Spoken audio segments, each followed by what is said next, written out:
একদিন এই পৃথিবী কাঁপছিল, কম্পন করছিল, ফেরেশতারা ভয় পেয়ে গিয়েছিল। আল্লাহ তাআলা দ্রুত এই পৃথিবীকে আটকিয়ে দিলেন। কিভাবে? পাহাড়গুলো দিয়ে দিলেন। এবং আল্লাহ বললেন, আমি পাহাড়গুলোকে পৃথিবীর জমিনে পেরেকের মতো মেরে দিলাম। কিসের মতো? সবাই বলেন। পেরেক বুঝি? পেরেক আমরা তার কাটা বলি, লোহা বলি, পেরেক বলি। তার মানে কি? কাঠ একটার সাথে আরেকটাকে লাগাতে হলে কি করি আমরা? পেরেক মেরে দেই। এটা করি না? মিস্ত্রি এটা করেন না? কেন করেন? যে একটা কাঠ আরেকটার উপরে রেখে দিলে পড়ে যেতে পারে, নড়তে পারে, দুলতে পারে।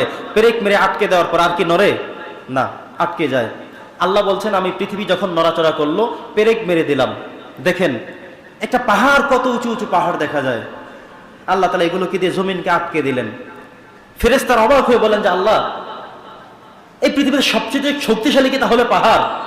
পৃথিবীটা পুরো কাঁপছিল, এমন অবস্থায় তুমি যখন পাহাড়গুলো গেড়ে দিলে, লোহা মেরে দিলে, পেরেক মেরে দিলে, তার কাটা মেরে দিলে, সাথে সাথে পৃথিবী থেমে গেল। এটাই কি তাহলে সবচেয়ে শক্তিশালী? আল্লাহ বলছেন, এর থেকে শক্তিশালী আরো আছে। ফেরেশতারা জানতেন, আল্লাহ তাহলে সেটা কি? আল্লাহ তাআলা বললেন, এর থেকে শক্তিশালী হলো লোহা। পাহাড়ের থেকে শক্তিশালী কি? লোহা। কারণ এই লোহা দিয়ে পাহাড় কাটা যায়। দেখবেন মাঝে মধ্যে পাহাড় উঠা যায় না, এই পাহাড়কে কেটে কেটে কেটে কেটে সুড়ঙ্গ, রাস্তা, পথ তৈরি করা হয় মানুষের যাতায়াতের জন্য, প্রয়োজনে। ঠিক কিনা বলেন? পাহাড় কেটে কেটে মানুষ ঘর বানিয়ে সেখানে থাকা শুরু করে দিয়েছে। এমন হয় না? হয় কিনা বলেন? তার মানে পাহাড়ের চেয়ে শক্তিশালী কি? লোহা। ফেরেশতারা আশ্চর্য হয়ে গেলেন, আরে বাবা, লোহার এত ক্ষমতা! আল্লাহ, লোহার থেকে ক্ষমতাশীল আর কিছু কি আছে? আল্লাহ বলেন, সেটা কি? বলে, সেটা হলো আগুন। আগুনের কেমন ক্ষমতা?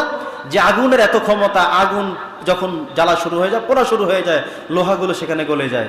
তার মানে আগুনের কাছে লোহা কোনো ব্যাপারই না, ইটস নট ম্যাটার, এটা কোনো ব্যাপার না, কিচ্ছু না, এটার কাছে কিছুই না। বললো, আল্লাহ, তাহলে আগুন এত ক্ষমতাশালী, এত শক্তিশালী?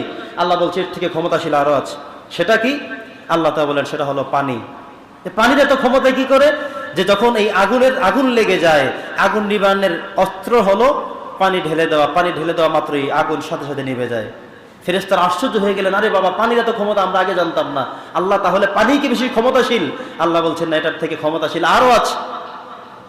ফেরেশতারা বলেন, আল্লাহ, সেটা আবার কি? বলে, সেটা হলো বাতাস। যে বাতাসের এত ক্ষমতা? হ্যাঁ, বাতাসের এত ক্ষমতা যে বাতাস যখন দ্রুত বেগে প্রবাহিত হয়, তখন জলোচ্ছ্বাস, এই নদীর পানি, সমুদ্রের পানি, সাগরের পানি বাতাসে একাকার করে ফেলে। জলোচ্ছ্বাস হয়ে যায়, বন্যা হয়ে যায়, শুধু বাতাসে পানি ঘূর্ণিপাত করে নিয়ে আসে। সুবহানাল্লাহ বলেন। আকাশে মেঘ কিছুক্ষণের মধ্যেই মনে হয় বৃষ্টি হবে, এমন বাতাস শুরু হয়ে গেল, মেঘ উড়ায় এক জেলা থেকে আরেক জেলায় নিয়ে যায়। ঠিক কিনা বলেন?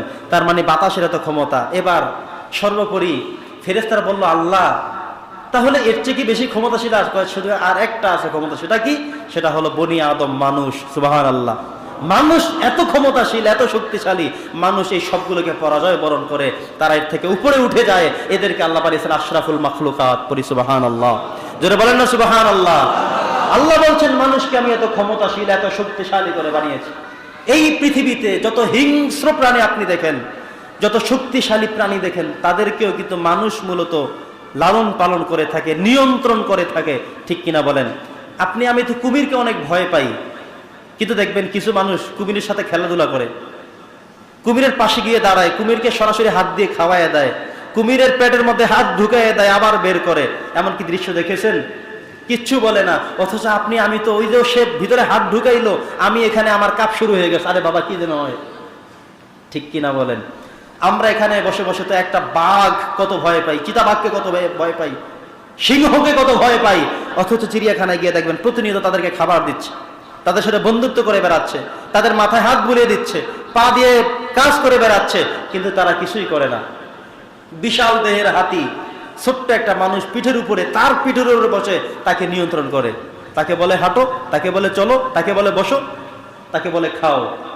একজন মানুষ, ছোট্ট একটা মানুষ, একটা হাতির তুলনায় 20 ভাগের 1 ভাগও তো একটা মানুষ না। সেই মানুষটা ওই হাতির পিঠের উপরে বসে সেইটাকে চালায়। সুবহানাল্লাহ বলেন।